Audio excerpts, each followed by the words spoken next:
1st, 2021 meeting to order. If you all will please stand with me for invocation and pledge of allegiance. Let us pray. Dear Heavenly Father, we thank you for the many blessings that you give in York County. We thank you for the employees who serve our citizens and for the men and women who serve and protect us in law enforcement on a local, state, and national level. We ask for blessings and protection over them and their families. As we approach the anniversary of an Independence Day, I'm especially thankful for the 245 years that we will celebrate being a free country. This is truly the best place on earth to live. It is a privilege and a duty to live here. I'm thankful for each and every drop of blood that was shed so that we all could be free, and for the courageous men and women who fought and continue to fight for those freedoms. May we not take those in vain. Please guide us and direct us as we do the business of the people here tonight. And I pray all these things in your Son's name. Amen. Amen. I pledge allegiance to the flag of the United States of America and to the republic for which it stands, one nation, under God, indivisible, with liberty and justice for all.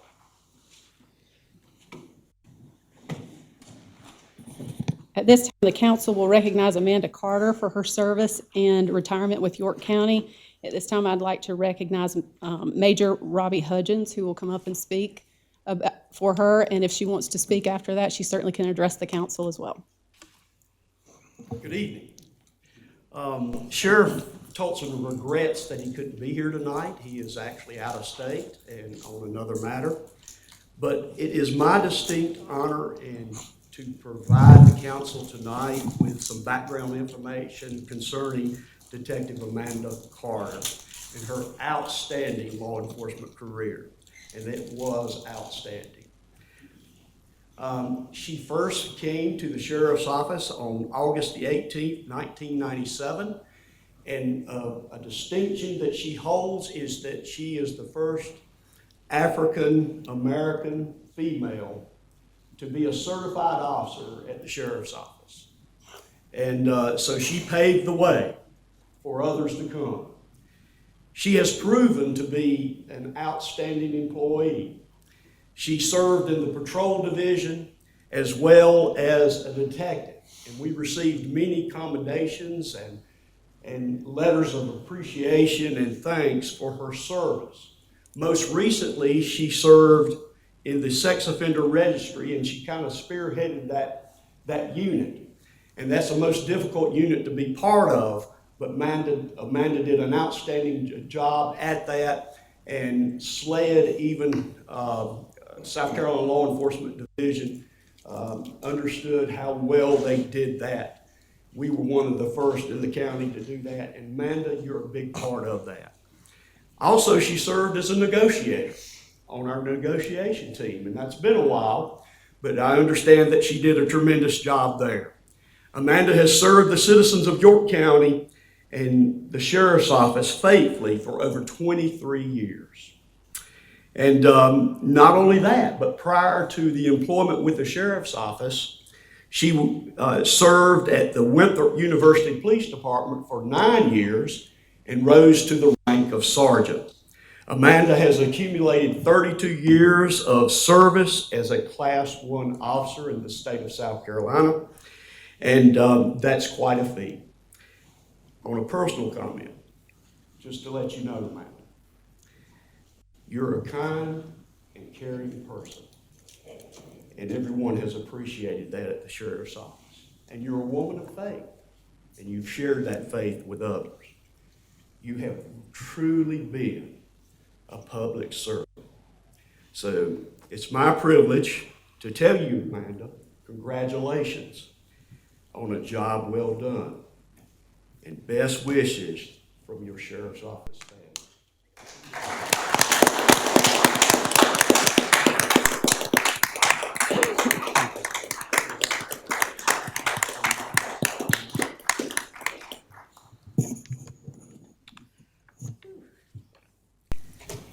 I really didn't prepare anything because I didn't know I would have the opportunity to speak. But I would like to say that I really have enjoyed working for York County. I enjoyed working with the sheriff's office. And as I told the media earlier, when I first came, I didn't realize I was the first black female with York County until the media showed up. But it has been a great opportunity. I've enjoyed being a part of the Blue family. They will always be my family. And I've met so many people along the way that became family as well as friends, brothers and sisters, and even children in law enforcement. I thank you so much for the opportunity, and it's just an honor. Thank you so much, and I'm gonna stop before I get too emotional, but I will really, really miss the York County family. Thank you so very much.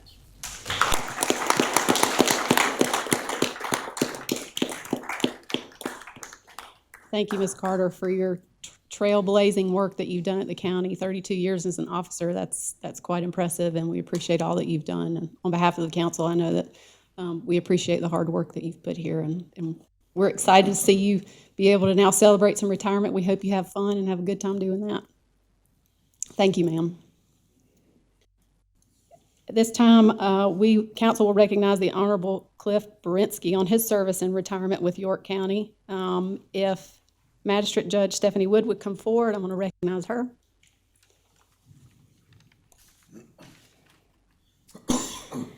Thank you. Over 24 years ago, a man left a successful legal practice, practicing plaintiffs and defendants work in Boston to move his wife, I'm gonna get emotional, to move his wife and his 2 young daughters down to South Carolina.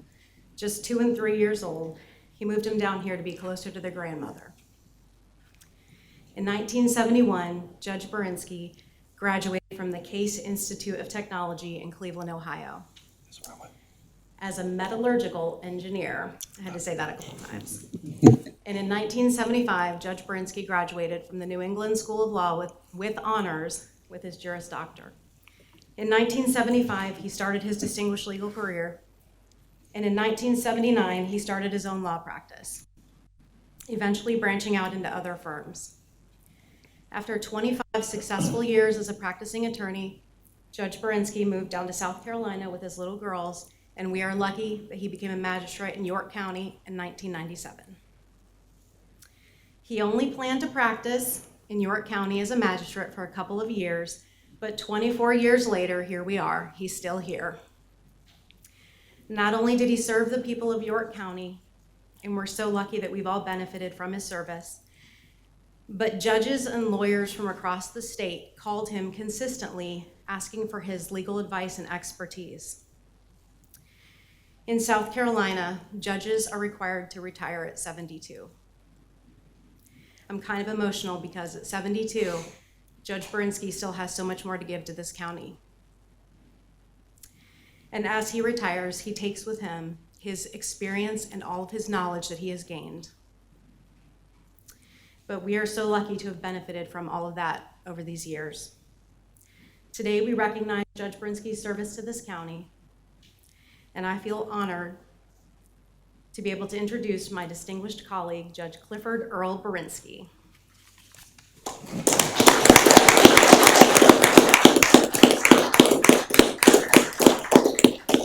Well, like my co-retiree, congratulations. I didn't come here prepared to speak, but as most of you know, lawyers don't know how to shut up. So I guess I'll say a few words out there. I'm just truly blessed to have been a magistrate in York County for these 24 years. It's been wonderful. I think one of the most wonderful parts about it is other magistrates that I've met in our system. Most folks that are going to be before a court are before a magistrate's court by far, and we just have a wonderful group, particularly here in York County, of hardworking, diligent magistrates who are there to help people and help them work out their differences when they can't do it themselves. And over these years, I've met some wonderful folks in that position. As Judge Wood had said, I don't think I went looking for the job of magistrate. It kind of found me. And originally I was asked to take a couple of years to finish off a term of my predecessor, and I took that on figuring, okay, I'm gonna do 2 years. I don't wanna do that job, but I'll do it for 2 years and give it my all, and I think within a couple of months realized I don't ever wanna do anything else.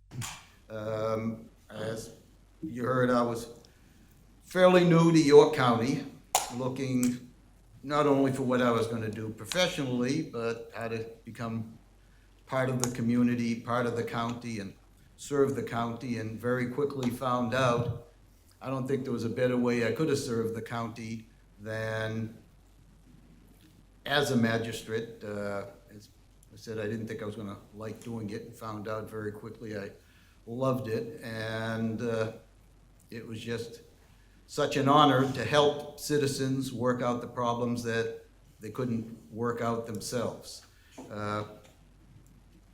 And after 24 years of doing it, it's been a long 2 years, it turned into 24.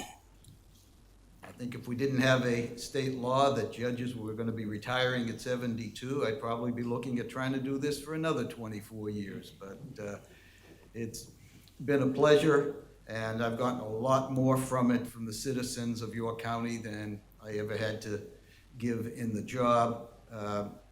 Not only that, the folks that I worked with, I mean, I've got several staff members who came here tonight and worked with a lot of wonderful people through the years, and in particular, a whole bunch of folks that work over at the court that make it a pleasure to be there every day.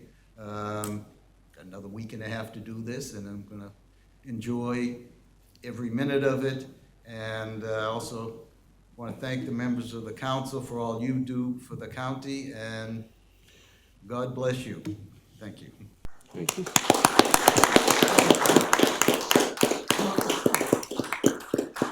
On behalf of the council, I do want to thank you, Judge Barinsky, for your many years of service. I've appeared before you before, and we are so lucky to have you.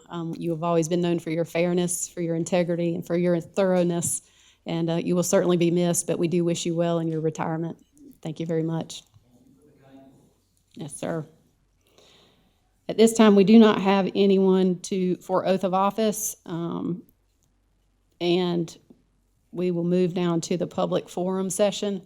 This, I will call your name in just a minute, whoever signed up to speak. Please understand, when you come up to the front, please state your name and give your address. And then after that, please pay attention to, up on the wall, you'll see the blinking lights. The reason why we do this is to give folks 2 minutes of time to speak ahead of the council meeting if there's something that they want to address. I absolutely hate cutting people off. So anyone who wants to speak, please understand that if I interrupt you, that I hate doing it, but it's my job to do that. So if you see the blinking light, if you can cut it off before I have to do that, I would very much appreciate it.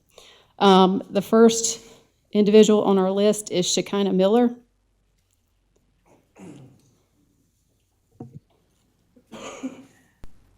My name is Shekinah Miller. I am a resident of 1090 Constitution Park Boulevard in Rock Hill, South Carolina, 29732. So greetings, council members. I am the program manager for Impact York County, and thank you all for the time today. And I'm just going to give a brief history of Impact York County and our current efforts around health and wellness. We started about 5 years ago after the first South Carolina Population Health Summit to address health disparities. We are currently focusing on health equity, food access, physical activity around chronic disease and prevention. We are, in 2020, we supported summer feeding in York School District 1 and Hope, which helped 2,000 children per week throughout the county.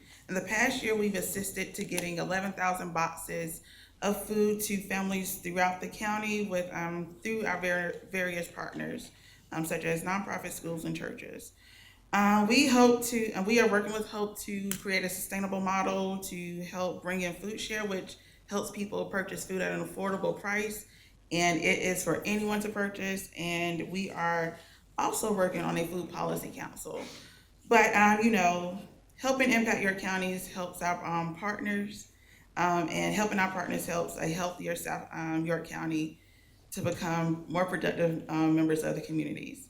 We also want to invite council to our data walk, which is going to be for stakeholders and community members, and it's September 17th. This is a soft invite, but we will be sending out formal invitations. And that data walk will help us establish our priorities around health and wellness throughout the county. And so we're here just asking for council to consider helping our partners with American Rescue Fund dollars around community health and food insecurity, as it will help increase the capacity to meet health needs throughout York County. Thank you, Ms. Miller. James Wesley Kinley.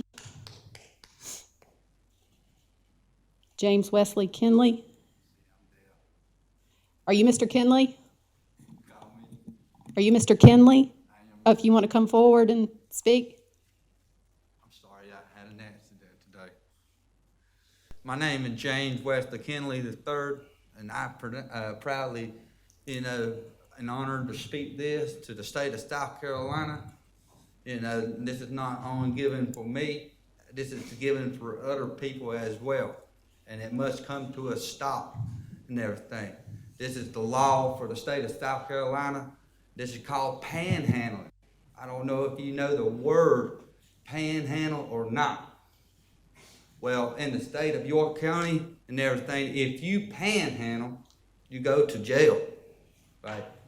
Charleston, any state around here of South Carolina, any county, panhandle, you go to jail.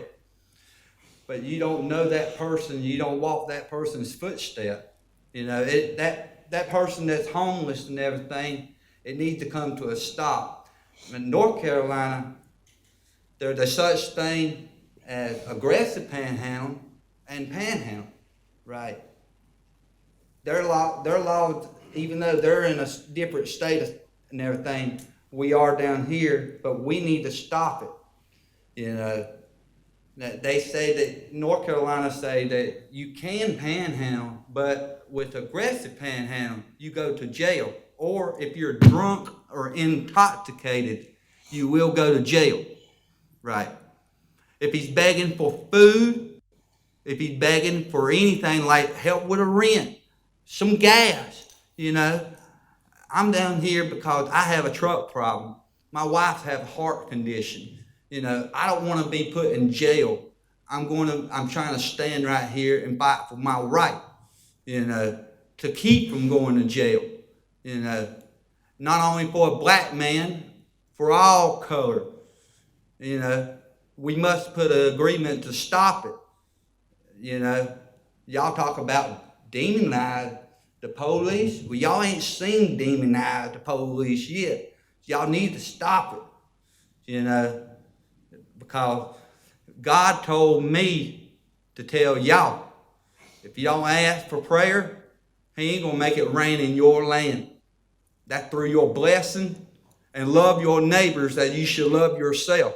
Thank you, Mr. Kinley. Amen to that. Mr. Kinley. It don't matter what color he is. Mr. Kinley, thank you so much. We appreciate your comments. And if it don't pass through here, I'll come back another time and I'll have a marching band, because we need to change that law for the state of South Carolina that, if aggressive panhandling, you will go to jail intoxicated or drunk. Mr. Kinley, But thank you very much. if you're in need of something, you don't need to go to jail for that. Thank you, Mr. Kinley.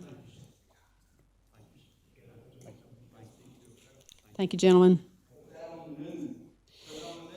Tricia Conway.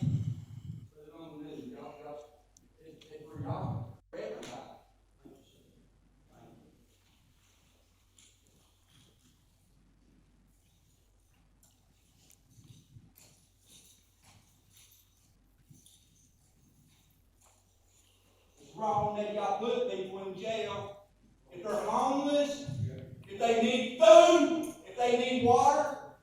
It's wrong. Thank you, Major Hudgens. It's wrong. It's wrong.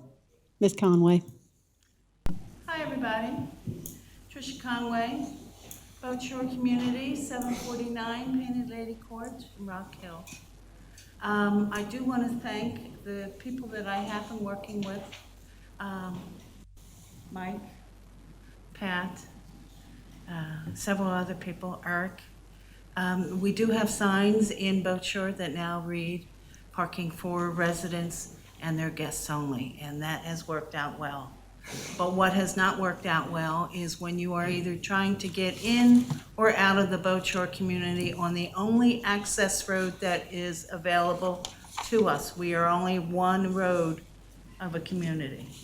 And this past weekend, on Saturday, for several hours, I want to say at least 4 or 5, we had so much traffic that despite the officer that was posted at Dockside Drive and Boat Shore Road, people were in line going to the park, and we could not get in or out of our own subdivision.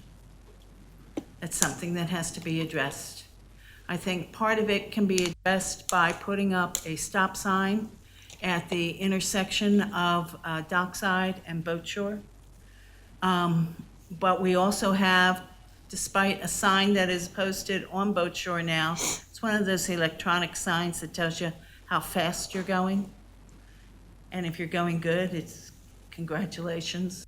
But if you're not, all it does is turn bright red. And it doesn't seem to matter to be an individual car or somebody who is toting a SUV, a ski boats, or a boat in general. They don't seem to realize in their urgency to attend the park that we have others in the community there. So we have to address that situation. The only suggestions I can come up with are red stop signs. But I would appreciate being contacted regarding this so that we know what to expect, and I can let my neighbors in the homeowner association know what's going on. Thank you, Ms. Conway. Thank you. And just so you know, we don't interact with the public typically on these 2-minute sessions, but I will let you know that there are meetings that are being scheduled that you will be invited to since you've come here to speak. We'll get to that later in the agenda tonight, but I did want to let you know that. Do I have to stick around for that? You don't have to. Just make sure that our clerk has your contact information, the best contact information. Do we have a motion on consent agenda? Move to approve. Second. Motion and a second. Is there any discussion? All those in favor say aye. Aye. Any opposed? Hearing none, consent agenda passes unanimously. We do not have any public hearings or old business. We start with new business. Item 1, request to ratify the expenditure for Riverview ladder truck repair from Leslie Welding and Fabricating, Inc., Rock Hill, South Carolina, for a total cost of $23,575.79 for use by the Riverview Fire Department. Move to approve. Second. Motion and a second. Any discussion? All those in favor say aye. Aye. Any opposed? Hearing none, motion passes. Council to ratify a 1-year contract renewal option regarding bid number 2671 for routine electronic recyclables, transportation, and processing services with Powerhouse Recycling, Inc. of Salisbury, North Carolina, for a total cost of $120,000. Move to approve. Second. Motion and a second. Any discussion? All those in favor say aye. Aye. Any opposed? Hearing none, motion passes. At this time, we have committee reports from Planning and Economic Development Committee. The Honorable Chair, Joel Hamilton. Yes, Planning and Economic Development Committee met last week. Present were Councilwoman Love and Councilman Audette. We also had a member of the public actually showed up to observe what we were doing, which was fantastic. But we got an update from our director, David Swenson, on activity going on. And we also discussed the opportunity for continued involvement with our friends at York Tech, as well as an update to the way that the information is presented within our own agenda for the benefit of all the council members as well as the public for reviewing the FELO requests that come before this council. So, yeah, Thank you, Mr. It was a productive Hamilton. meeting. Good. Finance and Operations Chair, the Honorable Robert Winkler. Thank you. Finance and Operations met this evening at 5:15. Myself, Allison Love, and Joel Hamilton excuse me, attended. And we considered applications for service and recommend to council for the reappointment of Ed Stewart to a second term for the York County Culture and Heritage Museum, or Culture and Heritage Commission, excuse me. The appointment of Sherry Barton for a first term in the Catawba Mental Health Board. And we recommend the appointment of Chelsea Paget, Talia White, and Jennifer Scott to fill 3 vacant at-large seats in the York County Library Board. We recommended the appointment of Flint Holbrook to fill an unexpired term on the Stormwater Appeals Board. The appointment of Andrew Jones for a first term in District 1 for the Board of Disabilities and Special Needs. The recommendation of the appointment of Debbie Cloninger for a vacant at-large seat on the York County Planning Commission. On Keep York County Beautiful Board, we made the motion, recommended the movement of remove Mr. Stephen Ballinger from District 6 position because he has moved out of District 6, and to appoint him to a vacant at-large seat for the Keep York County Beautiful Board. And then we had a discussion on the appointment process to boards and commissions. And just to let council know, clerk to council will start sending us a quarterly email to let us know who is coming up or who will be coming off of our boards and commissions, our appointments, for the next quarter, so that we have time to start looking for someone before it goes empty. And you'll also include the at-large seats for us, so we can help look for those and make sure that we keep more positions filled, hopefully, because it's a struggle. And I'll say to anyone that's sitting out there or listening, if you would like to volunteer, there are plenty of places for you to volunteer. Go to the county website. There's a lot of boards and commissions that you can serve on, and whatever your interest is, we can fill it for you. So That's right. and that was we got a quick finance update from the finance department, and I believe y'all all have that in front of you as well. So thank you. Thank you, Mr. Winkler. We appreciate y'all doing that, and especially with Karen helping us keep track of those appointments. At this time, we have council member new non-agenda comments. Yeah, I'd like to ask management to set up a meeting with all the residents that have come out here regarding Ebenezer Park. Set up a meeting at Ebenezer Park to discuss with all parties involved. If we can make sure to contact the folks that have actually spoken or signed up to speak to this point, and make sure that they're specifically invited to represent the communities they're from, and we can have a small enough meeting that we can work on that. And I'll be happy to attend as well. I'd also like to request a zoning meeting to discuss current issues I'm having with zoning. Okay, and we'll refer that matter to your committee, Ms. Love. Any other council members?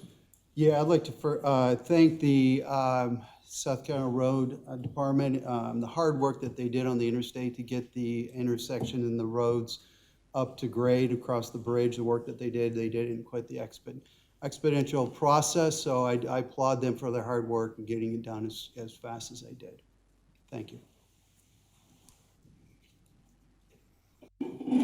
I want to say hallelujah, congratulations to all of the Rock Hill folks who are graduating this week from Rock Hill High, South Point, and Northwestern. I have one of those. My middle one's graduating. I know it's been a tough year, but I do want to say congratulations to all of those folks who have weathered that storm, and look forward to the contributions they'll make after they graduate. At this time, we have citizen concerns. If you would like to come up and address the council after I call your name, you're welcome to do that. Sonny McCrory to address council regarding Encourage and Serve Club of America and the World. He is not here. Don Shobe.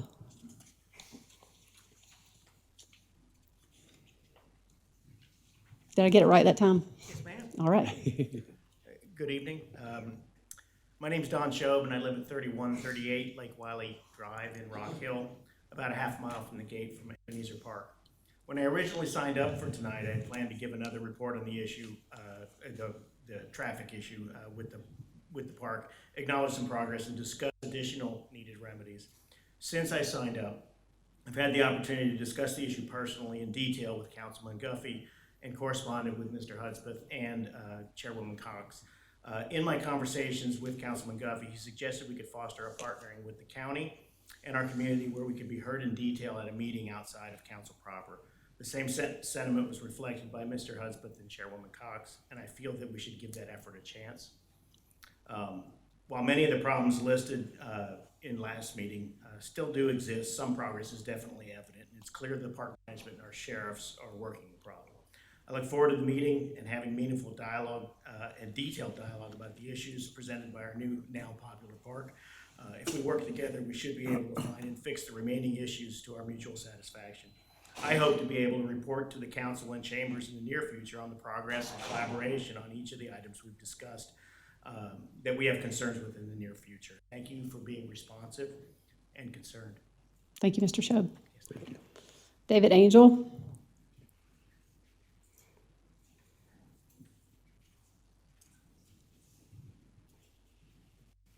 Thank you, and I want to echo what Don said. I live on Lake Wiley Drive as well, and we have a beautiful park. It's a magnificent place. We just have some things we need to tweak. It's not going to be cheap because of some things that haven't been brought up, one of which Pat Morrison is addressing, and that is the brick wall that runs across the back of Mrs. Fotopoulos' property. She has not been here to speak. I am her agent. I'm speaking on her behalf. She's addressed that with him because they changed the slope of the water and now it runs to her. So she is basically building a pond and a lake in her backyard where the sprinkler system is now going against the wall, is eating out the foundation of the wall. It's my understanding that Pat's supposed to have an engineer over there. I think that needs to be addressed because that's not something covered under your homeowner's insurance. It will be a liability situation if that wall were to collapse, and it is in danger of that if we continue with that situation. So that needs to be addressed pretty quickly. The traffic problems and everything else, major kudos to the Sheriff's Department and their folks who are out there. I know in a comment that was made where one of our residents stopped to thank the Sheriff's deputy, says, well, you're the first one, because everybody else in line here is mad at me for telling them to kind of turn around. But they are doing a journeyman's work out there. We appreciate the response that the council has given us. Brandon and his team have been responsive to every call we've made, county leadership, as well as Pat Morrison. So thank y'all. Y'all have lots of suggestions for what's going on. I look forward to the meeting, as do our entire neighborhood, because we're all affected by that. Not only Lake Wiley Drive, but all those on Board Shore and the others. Thank you again. Thank you, Mr. Angel. Thank you. And Michael, if you would make a note of those additional items and make sure that we're prepared to address those when we meet. Do we have a motion for executive session? We do. That we go into executive session for the receipt of legal advice regarding a contractual matter relating to the Blue Granite franchise territory, as well as another contractual matter relating to an update on the GT real estate holdings. Second. We have a motion and a second. Any discussion? All those in favor say aye. Aye. Any opposed? Hearing none, we will move into executive session in 5 minutes. Session, no action was taken. Do we have any motions? We have one motion. Motion to authorize county management and legal counsel to continue to pursue negotiation and take any action according to the terms and conditions we discussed in executive session. Second. Motion and a second. Any discussion? All those in favor say aye. Aye. Any opposed? Hearing none, motion passes. Do we have a motion to adjourn? So moved. Second. Motion and a second. All in favor say aye. Aye. Any opposed? We are adjourned.